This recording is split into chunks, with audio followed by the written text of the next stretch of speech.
Hi friends, কেমন আছো তোমরা সবাই? আশা করি সবাই ভালো আছো। আমিও ভীষণ ভালো আছি। আজকে হচ্ছে আর একটা সানডে, আর সানডে মানেই হলো বাড়িতে সবাই মিলে একসাথে থাকা, খাওয়া দাওয়া, গল্প সব কিছু আর কি। আর এই সব মিলিয়ে মৌসুমীর ব্লগে তোমাদের সবাইকে স্বাগত জানিয়ে আজকের সকাল থেকে শুরু করছি। বেশ 3-4 দিন ধরে এরকম বৃষ্টি শুরু হয়েছে, ঝিরঝিরা বৃষ্টি হয়েই যাচ্ছে, কখনো হচ্ছে না কখনো হচ্ছে। তো গরমের জন্য কষ্ট হচ্ছিল, এখন আবার এই বর্ষা শুরু হয়ে গেল। তো সবসময় এরকম ঝিরঝিরে বৃষ্টি হয়ে যাচ্ছে, সাথে ওয়েদার যেহেতু জামা কাপড় একদম শুকাচ্ছে না, খুব বাজে ব্যাপার লাগছে। আর আমাদের রবিবার সকালবেলায় এই যে আলুর চচ্চড়ি করা হচ্ছে, এটা মুড়ি দিয়ে খাওয়া হবে, আর তার সাথে সিঙ্গারা জিলিপি আনা হয়েছে। আর এদিকে আমি কাঁঠাল দানা দিয়ে একটা জিনিস বানাবো, সেটা তোমাদের সাথে শেয়ার করব আজকে। তো দেখতে থাকো ভিডিওটা।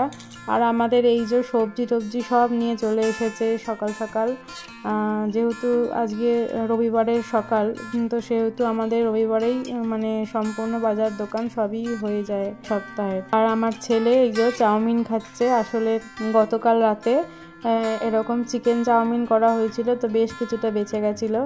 তো ওরা তো খুব ভালোবাসে চিকেন চাউমিন, তো ওরা টিফিনে ওইটাই খাচ্ছে। অনেক রাতে করা হয়েছিল, তার জন্য ঠান্ডা ঠান্ডায় ওটা ভালোই ছিল। আর আমাদের জন্য এই যে তরকারি, সিঙ্গারা, জিলিপি এইসব। তো চলো টিফিনটা করে নেওয়া যাক, তারপরে আবার রান্নাঘরে ঢুকবো। শুক্রবার আর শনিবার রাতে যেহেতু পরের দিন স্কুল ছুটি থাকে, তো সেহেতু আমরা একটু সিনেমা দেখি অনেক রাত অবধি। তো বাচ্চাগুলো আমাদের সাথে জেগে থাকে, তো একটু দেরি করে ঘুম থেকে উঠেছে, অনেকটাই দেরি করে উঠেছে। উঠে এই যে টিফিনটা তাড়াতাড়ি সেরে নিচ্ছে, নিয়ে এবারে খেলাধুলা করবে। ওর বাবা সব সবজিগুলো ঢেলে দিয়ে আবার টিফিন করে চলে গেছে আবার কাজে।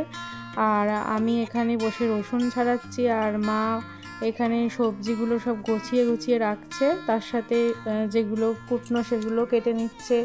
যেমন পুঁই শাকটা আমাদের হবে আজকে, তো পুঁই শাকটা কাটছে আর আমি রসুনটা ছাড়াচ্ছি। মায়ের পায়ে যেহেতু খুব ব্যথা, তাই জন্য মা এরমভাবেই বসে, পা না ছড়িয়ে বসলে মা বসতে পারে না, ওই জন্য হয়তো তোমরা কিছু ভাববে, তার জন্য বলে দিলাম।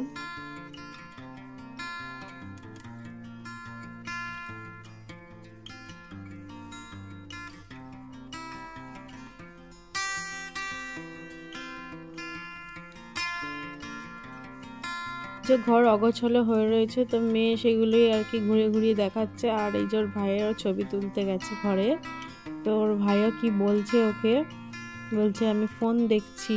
আর আমার ওদিকে সমস্ত কিছু গোছানো হয়ে গেছে, মা শাকটাও কেটে দিয়েছে। তো মা শাকটা দিয়ে চিংড়ি মাছটা দিয়ে করবে, আর আমি এখানে করার মধ্যে দেখো শুকনো লঙ্কা একটুখানি ভেজে নিচ্ছি, তার সাথে গোটা 10-12টা রসুন দিয়েছি, সেটাও ভালো করে ভেজে নিচ্ছি।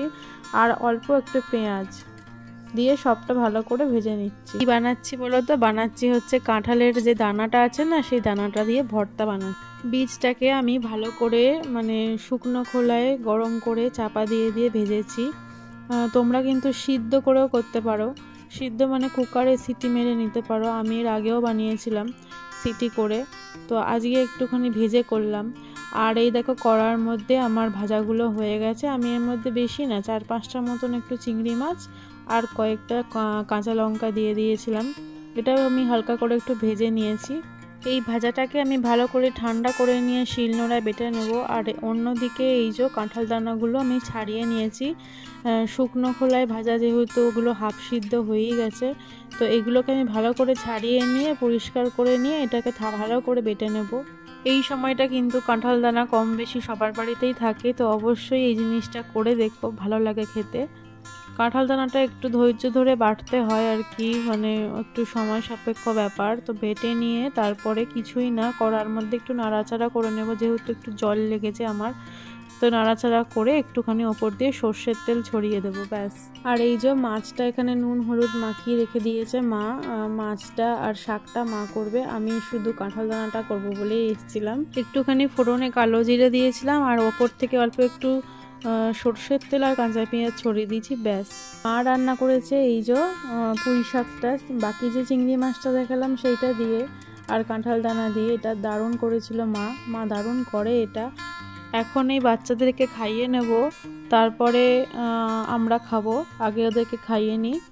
এই বাটার রেসিপিটা একবার অবশ্যই ট্রাই করে দেখো, দারুণ লাগে গরম ভাতের সাথে। আর আমার মতন কারা কারা এরকম বাটা পছন্দ করো তারা অবশ্যই কমেন্ট করে জানিও।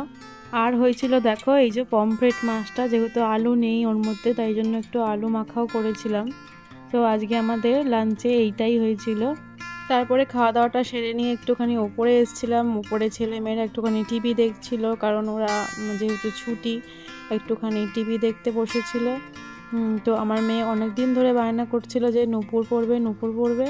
তো নূপুর ওর দিদা দিয়েছিল, তো আমি বার করতাম না, এখন খুব বায়না হয়েছে মেয়ের। তো ভাবলাম নূপুরটা বার করি আর মেয়েকে দেখাই, তাহলে ও আনন্দ পাবে। তো এই যে দেখো নূপুরটা ওকে দেখিয়েছি, তাও ও খুব খুশি হয়েছে। কিসের সময় আমার মা নূপুরটা দিয়েছিল আমার ঠিক মনে পড়ছে না, তবে কোনো জন্মদিন বা মুখে ভাতের সময় হয়তো দিয়েছিল। তো মেয়ে দেখে তো খুবই খুশি হয়েছে, আর ওকে পরিয়েও দিয়েছি পায়ে। এই যে পরিয়ে দেখলাম ওর পায়ে বেশ বড়ই হচ্ছিল, তাই একটুখানি পেঁচিয়ে পেঁচিয়ে ছোট করে ওর পায়ে পরিয়ে দিয়েছি। আর একটা খেলনা আংটি নিয়ে খেলছিল, তো সেটাই ও দেখাচ্ছিল। তো তারপরেও মেয়ের বায়না শেষ হয়নি, বলছে আমাকে আলতা পরিয়ে দিতে এবারে। তো সেটাও আমি করে দিয়েছি। তো পায়ে সুন্দর করে আলতা পরিয়ে দিয়েছি। সুন্দর বলতে আমি যেরকম পারি সেই রকম অত ধৈর্য নেই আমার, তো ধ্যাবড়া ধুবড়ে যেভাবে পেরেছি আলতা পরিয়ে দিয়েছি। মেয়েকে আলতা পরিয়ে আমিও একটুখানি আলতা পরে নিয়েছিলাম। তো আজকের ভিডিওটা এখানেই শেষ করছি, আবার আসবো নেক্সট ভিডিও নিয়ে।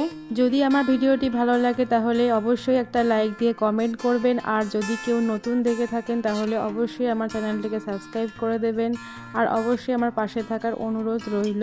আর সবাই ভালো থাকবেন, সুস্থ থাকবেন, টাটা।